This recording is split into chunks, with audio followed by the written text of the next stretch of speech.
এখান থেকে একটা রিল অর্ডার করেছি চিংড়ি মাছ ধরার জন্য। বাংলা কলে খুব অসুবিধা হয়, এর জন্য একটা বিদেশি কল অর্ডার করলাম ফ্লিপকার্ট থেকে।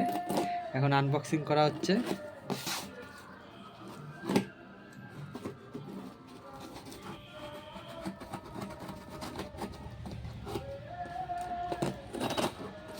সামনে চিংড়ি মাছের সিজন, আর মাছ দুয়েক পর, এর জন্য আগে থাকতে রিলটা অর্ডার করলাম।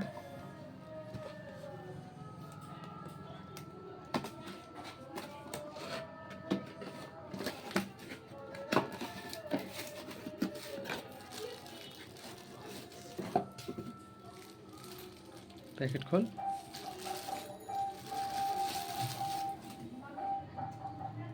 দেখতে পাচ্ছেন।